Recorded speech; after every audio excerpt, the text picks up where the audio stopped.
La radio HD FM. La voix des communautés au cœur de l'action humanitaire, la voix des humanitaires au service des communautés. C'est l'heure de votre journal en français. Bonjour à toutes et à tous et bienvenue dans ce journal sur la radio Humanité et Développement HDFM.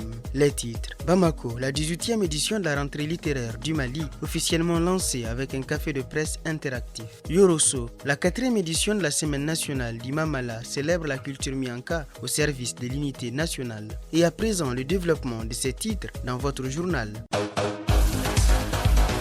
La radio HDFM.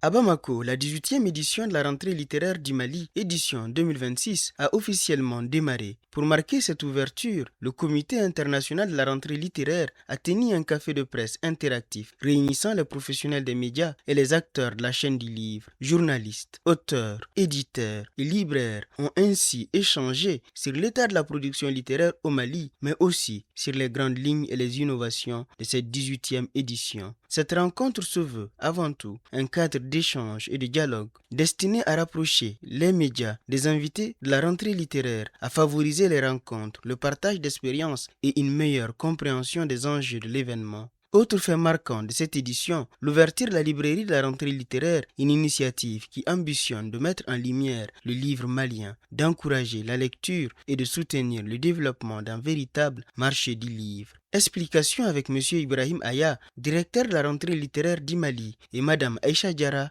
éditrice. Il s'agit pour nous de faire rencontrer les journalistes, les médias en fait de façon générale, et les invités à cette 18e édition de la rentrée littéraire du Mali.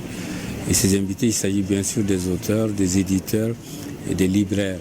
Donc, pour leur donner à échanger entre eux et puis d'abord à faire connaissance, ensuite à échanger et donc ensemble à parler un peu de l'événement, mais aussi des interventions des différents acteurs. La librairie de la rentrée, ça contribue au fait que de mettre en place un marché du livre malien. Donc instituer des librairies au sein de la rentrée, ça ne peut que réjouir les éditeurs, les auteurs, parce que ça permet à ce qu'on découvre nos productions et surtout de les acheter. La culture comme socle de l'unité nationale et du développement. La 4e édition de la semaine nationale d'Imamala, événement phare de la communauté Mianka, s'est ouverte à Yorosso du 5 au 8 février autour du thème « La culture, pilier pour bâtir le Mali nouveau ». Pendant plusieurs jours, danses traditionnelles, expositions, échanges culturels et activités communautaires ont mis en lumière la richesse du patrimoine Mamala dans un esprit de cohésion sociale, de transmission des valeurs et de promotion du vivre ensemble. Une initiative qui réaffirme le rôle central de la culture dans la construction d'un Mali uni, résolument tourné vers l'avenir. Écoutons M. Guinemoussa Diakité, préfet du cercle de Yorosso, et M. Pierre Zonon, journaliste et habitant du cercle. Bon, vraiment, la tenue de cette activité à Yorosso, ça me donne tout l'honneur de remercier d'abord l'État malien, qui est le Mali, et mieux que ça, de montrer à la diaspora malienne qu'il y a la sécurité chez moi, quoi qu'on dise. Vous êtes là, vous avez vu comment les gens sont accueillis. Est-ce qu'on vous a empêché de nous interviewer? Est-ce que vous avez eu des problèmes d'obstacles quelque part depuis hier soir? Même ceux qui ne me connaissent pas. Hier soir, quand même, j'étais ici avec vous. Donc, ça veut dire quoi? La sécurité, tant bien que mal, c'est maintenu chez nous. Contrairement à ce qu'on dit ailleurs. Parce qu'ailleurs, on dit que Yorosso est impénétrable. Mais vous êtes là il y a 2 jours, non? Ça veut dire quoi? La sécurité est toujours là, mais il n'y a pas de sécurité zéro. Et le geste des étudiants, je ne peux qu'admirer. Ils ont montré qu'ils sont les bons fils de Miankala. Ils ont montré qu'ils aiment ce pays. Ils ont montré qu'ils sont avec leurs parents. Voilà mes appréciations envers nos braves étudiants. On perçoit cette rencontre, ce grand événement, de façon très positive et avec beaucoup de joie, dans la paix et dans la sérénité.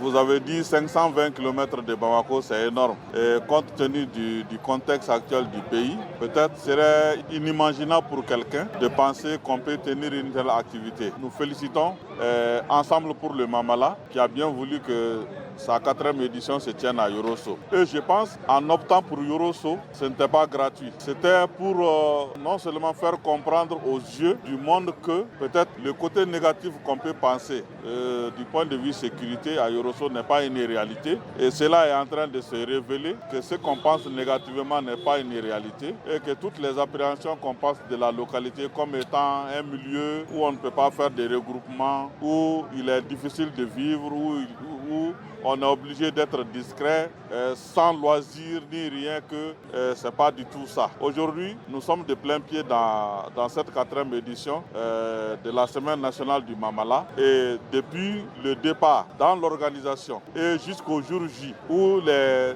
invités, les délégations ont commencé à rejoindre Yorosso, jusqu'à maintenant, nous n'avons pas appris de désagréments ni rien d'autre. Et je pense que ceux qui sont arrivés aussi pour la cause pourront le témoigner. Mais je pense que nous, en tant que résidents de la localité, quand on parle avec les vraies réalités, les vraies vérités du milieu. C'est qu'à Yorosso, il fait bon vivre, nous n'avons pas d'inquiétude, nous menons nos activités quotidiennement, nous faisons nos regroupements à Yorosso ici et je ne vois pas de problème. Peut-être pour quelqu'un qui n'est pas arrivé à Yorosso, peut entendre beaucoup de choses ailleurs et c'est ce qui a fait peur à beaucoup de personnes.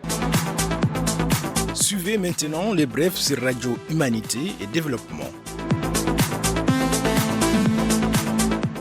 En bref, aide humanitaire CAI. Dans le cadre du projet Aide d'urgence aux populations durement affectées par la crise sécuritaire et alimentaire, initié par Enda Mali avec le soutien financier de Caritas Allemagne, le bureau régional de CAI a procédé à la distribution de kits alimentaires à 30 ménages vulnérables du quartier Benkunda dans la commune de CAI. Les kits étaient composés de riz, mil, sucre et huile.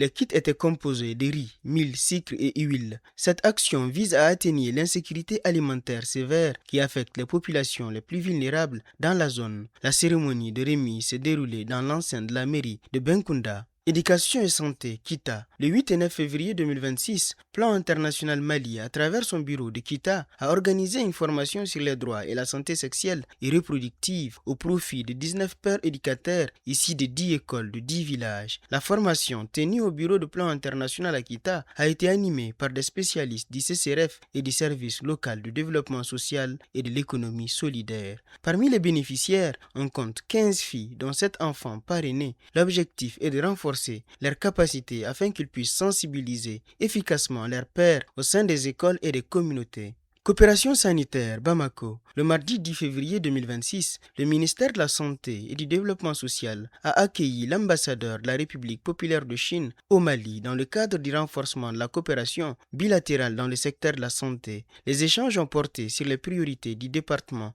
notamment le développement des infrastructures hospitalières, l'équipement biomédical, l'assistance médicale spécialisée et la digitalisation du système de santé. Une attention particulière a été accordée à l'hôpital du Mali, symbole de 65 années de coopération sanitaire entre le Mali et la Chine avec des avancées majeures telles que l'introduction de la procréation médicalement assistée.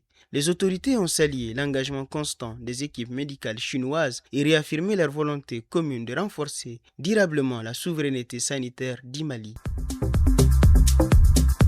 Regard sur le monde, suivez les actualités internationales sur Radio Humanité et Développement.